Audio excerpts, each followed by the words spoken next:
રાજકોટ લાલપરી રાંદરડા તળાવ નજીક સ્લમ વિસ્તાર બનાવવામાં આવ્યું હોવાનું સામે આવ્યું હતું, જેને લઈ રાજકોટ મ્યુનિસિપલ કમિશનર આનંદ પટેલે નિવેદન આપ્યું છે। સ્લમ હોવું અને ભાડાના હેતુથી આપવામાં આવ્યું તે બંને વસ્તુ અલગ છે।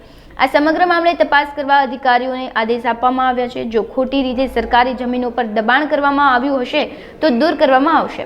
વધુમાં તેઓએ જણાવ્યું હતું કે 300 થી 350 જેટલા ઝૂંપડપટ્ટી અને મકાનો ચણી દેવામાં આવ્યા છે। રાજકોટ શહેરમાં સ્લમ સર્વે મુજબ 135 સ્લમ વિસ્તારો આવેલા છે। સ્લમ રીડેવલપમેન્ટ હેઠળ સાચા મકાનો છે અને તેમને આવાસ આપવામાં આવે છે। આ મામલે મ્યુનિસિપલ કમિશનર આનંદ પટેલે પત્રકાર પરિષદ યોજી વધુ માહિતી પૂરી પાડી હતી। આ મુદ્દો આપ બધાના માધ્યમથી ધ્યાન ઉપર મૂકવામાં આવેલો છે।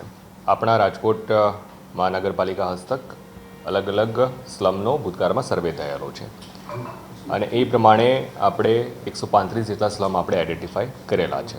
એ સ્લમનું આપણે જે સ્લમ રીડેવલપમેન્ટ માટેની જે પોલિસી હોય છે એનું તબક્કાવાર આપણે રીડેવલપમેન્ટ હેઠળ આવરી લઈ અને ભૂતકાળમાં પણ લગભગ 2000 જેટલા આપણે મકાનોની ફાળવણી કરેલી છે અને અત્યારે પણ એ સર્વેના આધારે જ આપણે અલગ અલગ જે વિસ્તારો સ્લમ એરિયા આવેલા છે ત્યાં જે એલિજિબલ બેનિફિશિયરી હોય એ બેનિફિશિયરીને આપણે મકાન ફાળવણીની પ્રક્રિયા કરવાની થાય છે અને એ મુજબ જ સાગરનગરમાં પણ કાર્યવાહી કરવામાં આવેલી હતી। હાલમાં આપના તરફથી જે મુદ્દો ધ્યાન ઉપર મૂકવામાં આવેલો છે એ પણ જે સ્લમ પોલિસી પ્રમાણેના સર્વે પૈકીનું એક સ્લમ એરિયા આપણો આવેલો છે, જે લાલપરી રાંદરડા જે તળાવ આપણું આવેલું છે એ તળાવની આસપાસનો આ વિસ્તાર આવેલો છે। એટલે ત્યાં જે આ મુદ્દો આવેલો છે કે અલગ અલગ કોઈક વ્યક્તિઓ દ્વારા ભાડેથી આ સરકારી જે જગ્યા છે એ જગ્યાને કોમર્શિયલ હેતુ માટે અથવા રેસિડેન્શિયલ હેતુ માટે આપવામાં આવેલું છે, તો આ એક ચોક્કસપણે એક ગંભીર બાબત છે।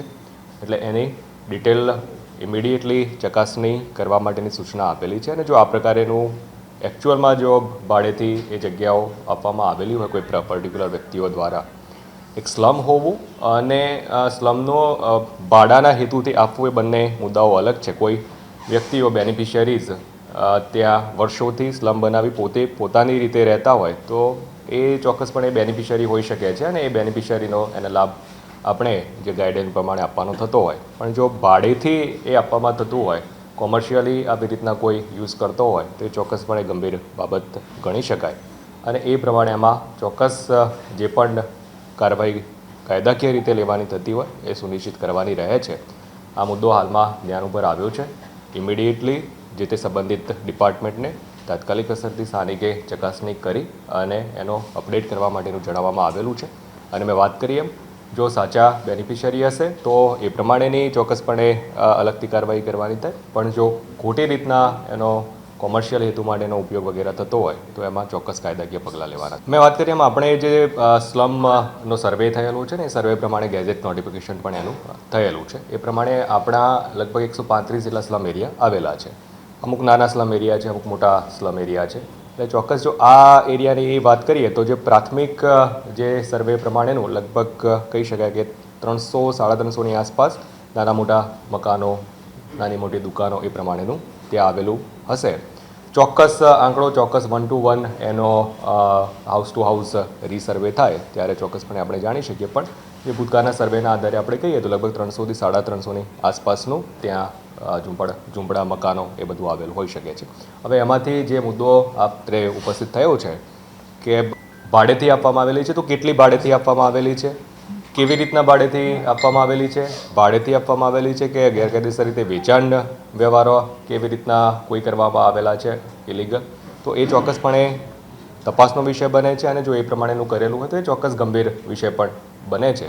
એટલે એમાં જે પણ આપણને અપડેટ ઇમિડિયેટલી મળે એના આધારે જે પણ કાયદેસરના કાર્યવાહી કરવાની થાય એ આપણે કરીએ। મેં વાત કરી એમ લગભગ 135 જેટલા સ્લમ આપણી પાસે છે।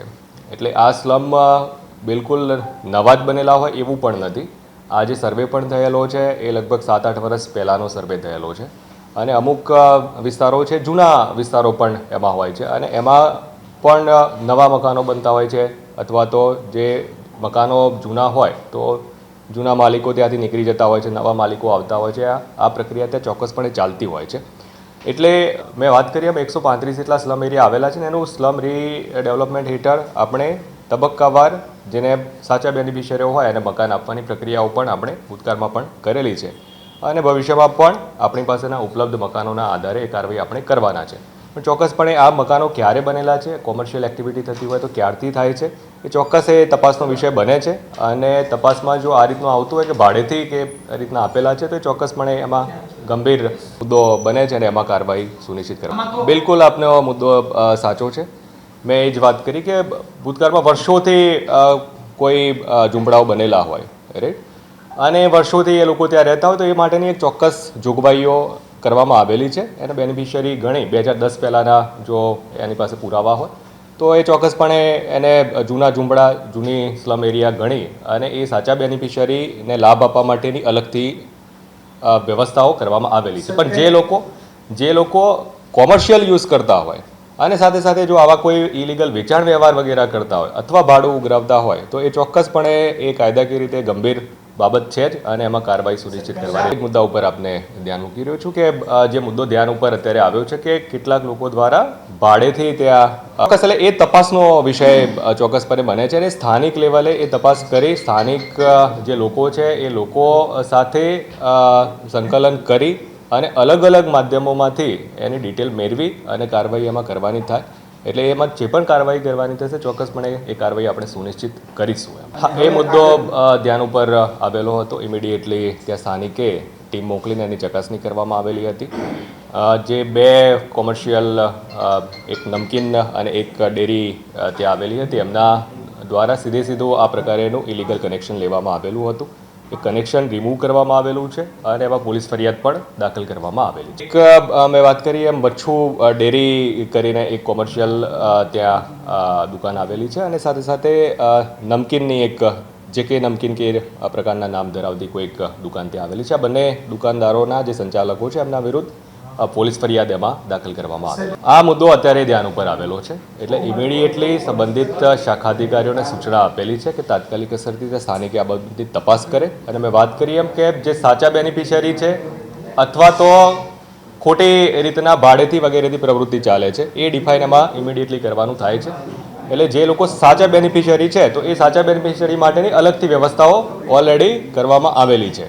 પણ જે ખોટી રીતના એનો મિસયુઝ કરી રહ્યા છે, ભાડેથી આપી રહ્યા છે, ઇલીગલ વેચાણ વ્યવહારો કે એ બધા કોઈ કરી રહ્યા છે તો એ ચોક્કસપણે મેં વાત કરી એમ ગંભીર બાબત છે અને ગંભીર બાબત સંદર્ભે તુરંત જે પણ તપાસ સ્થાનિકે કરી અને જે જવાબદારો હશે તેના વિરુદ્ધ કાર્યવાહી સુનિશ્ચિત કરવામાં આવશે. તપાસ આપણે કરીએ અને એ તપાસમાં આ બાબત જો સ્પષ્ટ થઈ જાય તો અત્યારે આપણે ઇમિડિયેટલી એ તપાસ કરવા માટેની સૂચના આપેલી છે. આપણે લગભગ આવતીકાલ સુધીમાં એનો મોટું પ્રાઇમરી આપણને ડિટેલ મળી જાય એ પ્રકારની આપણે કાર્યવાહી કરીશું અને એ કાર્યવાહીમાં ચોક્કસપણે જો ઇલીગલી આ પ્રકારેનું કોઈ કાર્યવાહી કરી હોય તો એ લેન્ડ ગ્રેબિંગ છે, ટ્રેસપાસિંગ છે, એ હેઠળની ચોક્કસપણે કાર્યવાહી એમાં કરવાની. જગ્યાની માલિકીની જે મેં વાત કરી એમ આ જગ્યાની જે માલિકી છે જો ઓરિજિનલી આપણે રેકર્ડ જોઈએ તો જે ભૂતકાળના નોટિફિકેશન્સ છે એ પ્રમાણે આ ભૂતકાળમાં કોર્પોરેશનને પ્રાઇમરીલી સુપ્રત કરેલી હોવાનું આપણે ઉપલબ્ધ રેકર્ડના આધારે કહી શકીએ છીએ. આ ખૂબ મોટો વિસ્તાર છે. એક પર્ટિક્યુલર એ એરિયા નહીં પણ એ એરિયાની સાથેનો ઘણો મોટો વિસ્તાર એ કોર્પોરેશન હસ્તક આપણને આપવામાં આવેલો છે. કે રાંદરડા લેક જે છે, રાંદરડા લેક જે છે એ કોર્પોરેશન હસ્તકનું છે. લાલપરી તળાવ જે છે એ ઇરિગેશન હસ્તકનું છે. પણ એની કાંઠા વિસ્તારના જે એરિયા આવેલા છે એમાંથી ઘણો મોટો હિસ્સો એક કોર્પોરેશનને સુપ્રત કરવામાં આવેલો છે. કેટલોક હિસ્સો છે એ સરકારી હેઠળનો હિસ્સો છે. પણ આ જે પર્ટિક્યુલર જે સ્લમ આપણે વાત કરી રહ્યા છે તો એ સ્લમ આપણે જે સ્લમનું સર્વે ભૂતકાળમાં કરાવેલું છે એ સ્લમના સર્વે પ્રમાણેનું હાલમાં કોર્પોરેશન હસ્તકનું એને આપણે ગણવાનું રહે છે.